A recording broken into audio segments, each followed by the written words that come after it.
ayaw kong mag-insulto. Inumpisahan mo eh. O, tinawagan mo sana ako, di hindi ka makatanggap nito. Ikaw putang ina ka, hindi ka nakatapos hanggang second year college pa lang. Mga kabayan, nagkaroon ng tila mainit na sagutan at pagtatalo sa pagitan ni dating Pangulong Duterte at kasalukuyang Pangulo ng Bansa na si Pangulong Bongbong Marcos Jr. Sabi ni dating Pangulong Duterte, walang alam si Pangulong Bongbong Marcos kaugnay sa naging pahayag nito na I am horrified o nababahala siya sa naging secret agreement ni dating Pangulong Duterte at Chinese President Xi Jinping. I am horrified by the idea that we have compromised through a secret agreement the territory, the sovereignty, and the sovereign rights of the Philippines. Sa isang interview, iginiit ni dating Pangulong Duterte na walang naganap na secret agreement sa pagitan ng Pilipinas at China, kung saan ay nagkakaroon ngayon ng hindi matapos-tapos na kaguluhan sa West Philippine Sea dahil pa rin sa pinag-aagawang isla. Kung may agreement man kami ni President Xi Jinping, walang secret agreement yan. We agree. Then after that, yung agreement namin, isasabi namin sa mga tao, foreign affairs particularly, to verbalize everything that is being said in whisper. Sagot naman ni Pangulong Bongbong Marcos Jr., maging ang mga dating advisor ni former President Duterte ay iba-iba ang sinasabi at tila hindi nagtutugma, kaya hindi niya alam kung ano ba talaga ang napag-usapan ng dalawang Pangulo sa ginawa nilang gentleman's agreement. From the former administration, iba-iba ang sagot eh. Sabi ng isang opisyal dating government official under the previous administration, there's no such agreement. Sabi naman ng isa, no, there is, and we should honor it. Sabi naman ng iba, maganda yan. Sabi ng iba, hindi maganda yan. Hindi pa namin alam kung ano ba talaga yung agreement na yan. Samantala, namagitan naman si Professor Joshua Espina, isang maritime expert, at sinabi niya na sa kabila ng patuloy na umiinit na tensyon dyan sa West Philippine Sea, ay kailangan pa rin nating magkaroon ng diplomatic protest. Ito ay kahit makailang beses nang ginawa ito ng Pilipinas laban sa bansang China. Ang kailangan kasi natin dito is that diplomatic protest is a signal that we're not satisfied with, or at least we're not satisfied sa behavior ng China dito, and we are not accepting these brazen moves na ginagawa ng China. That's for one. But at the same time, we also understand that China, tinitignan niya yung sarili niya na napakalaking bansa na kaya niyang gawing kanya ang South China Sea, yung international waters, no? Na kung saan yun lang naman, yung West Philippine Sea part lang naman ito ng South China Sea. I think ang kailangan natin dito is that makita natin na diplomatic protest is a sign that we're not backing down. Ano ang masasabi mo dito, kabayan? Ano nga kaya ang pumapaloob sa gentleman's agreement ng nakaraang administrasyon ni dating Pangulong Duterte kung meron man?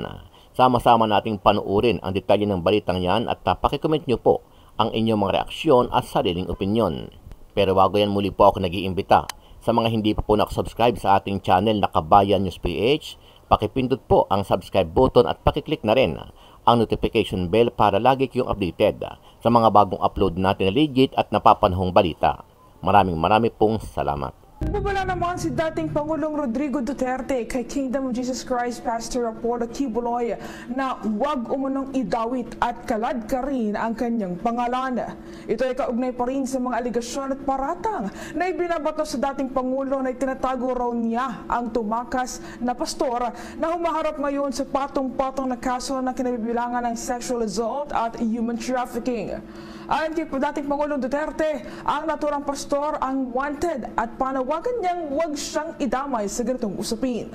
Dagdag pa niya, handa raw siyang maglabas ng kanyang pera kung mapapatunayang nasa kanyang bahay ang self-appointed o self-proclaimed Son of God na si Pastor Apollo Kibuloy. Ayon Duterte, hindi rin anya ito tatanggipin na kung sakaling sumuko ito sa kanya dahil raw hindi naman raw siya ang nakatalagang otoridad upang dakpin ang nasabing pastor.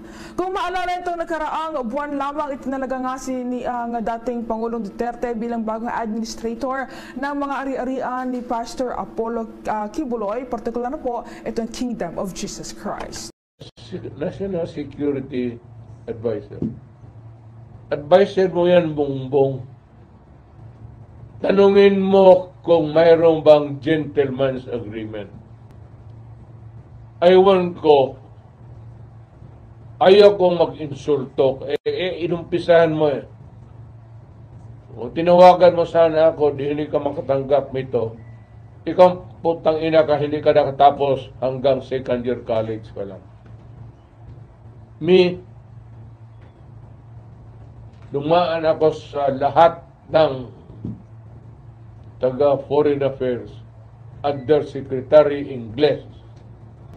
Kaya ito sabi ko kay Marcos, stop complaining and expounding on it. Do it and repair. Yan ang sasabi ko sa kanila. I challenge them na sila man na sa gobyerno ngayon, di-repair nila at gumawa sila doon ng mga bahay-bahay kung saan. If they are really ready for that. Gawain na nila ngayon gusto nilang gawin. Ipatrol na nila yung Philippine Navy, the gray ships, and let us see what happens. Tapos na kami. Kung sabihin ni Marcos, all of your past presidents were failures. You didn't do anything about Sierra Madre.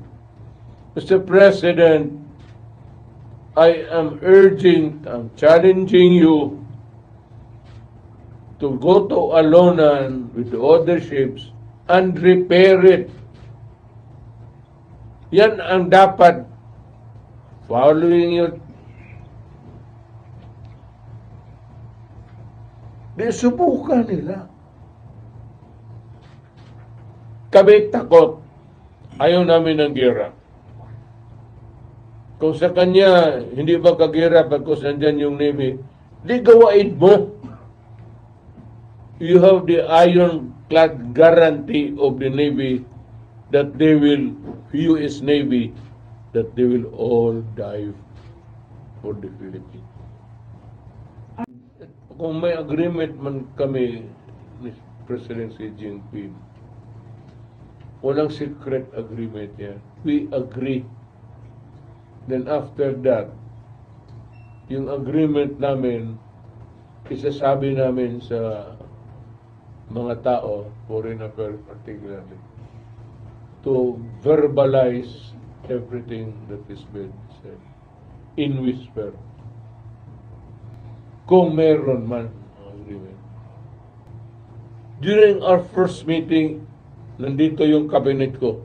Nandito yung mga military sa Lorenzana. What would be the point in bringing up the matter again with him? Kung sinabi sa iyo, please do not do that. There will be trouble. Ano po ba itong magiging epekto nitong ang trilateral meeting ng mga leader ng Pilipinas, United States at maging ang bansang Japan sa usapin naman ho ng West Philippine Sea? Una sa lahat dyan, syempre, it's about upgrading our capabilities by allowing our allies to provide kung ano yung kanilang inputs dito sa resolve nila in supporting us. Kasi by the time that they will support us materially, backed up by, strong words of support, ang epekto natin dito is that the Philippines would have not just diplomatic resolve, syempre, but also yung kinetic capabilities natin to upgrade our presence dito sa West Philippine Sea. This is needed kasi we are trying to rally the international community into supporting us amidst itong expansion ni China na talagang walang pakialam sa rules-based international order, unfortunately. And this is what we're doing right now. We are adjusting dito sa bagong mundo natin that we need alliances, we need resolve, we need commitments, we need reassurances. So, Basically, in summary, meron tayong reassurance, meron tayong upgrades of our capabilities militarily, economically, and siyempre sa mga technological and financial measures to protect our sovereignty and sovereign rights sa West Philippine Sea. Professor Espana, recently po talagang dumadalas itong mga ginagawang mga agresibong aksyon ng mga barko ng China laban doon sa mga barko ng militar na nagagawa lamang ng resupply mission sa BRP Sierra Madre. Tila na paghahandaan po ito nung kabilang panig. Ano ba ito, Professor? Tama ho ba talaga na nagasa publiko tayo ng mga diskarte sa West Philippine Sea? Hindi ho kaya ito yung reason kung bakit napipredict ng China yung ating mga gagawing mga rotational supply mission dahilan para maharang nila yung ilan sa mga misyon ng militar natin, Professor? Well, yung ginagawa naman natin dito sa National Task Force West Philippine Sea is that it's very, as I mentioned, very helpful talaga siya to expose the inconsistencies. Pero hindi dapat I believe na lahat ng information ay lalabas kasi iba-iba ang reception ng tao. May magagalit, may matatakot. But the idea here is that we have to play into these emotions right. No, hindi dapat ito magre-resulta na magduduwag tayo, kundi we need to provide the right information to the public. So ang ibig sabihin ko dito, ang prescription ko sa Philippine government, they are urged to not publicize everything anymore, but rather to provide a calibrated information. Why are they exposing these things? Kasi yun nga nangyayari, we leave these things in the open, kinukuha ng Chinese side, and unfortunately, they are twisting these with fabricated lies. Nasang tayo pa daw ang provocateur dito, whereas it's not. Therefore, kailangan natin ng calibrated na strategic information campaign for 2024 and beyond. Okay. One last point, Professor, on my part. Sa kada ginagawang agresibong aksyon po kasi ng China sa West Philippine Sea, syempre naghahain po ng diplomatic protest itong ating bansa. Bilang pagtugon po doon sa ginawang mga agresibong aksyon ng China, ano ba yung epekto nitong mga diplomatic protest na ito? May nagiging tulong po ba ito sa naturang issue? Kung hindi naman, ano ho yung tinutugunan po ng diplomatic protest na ito laban po doon sa China?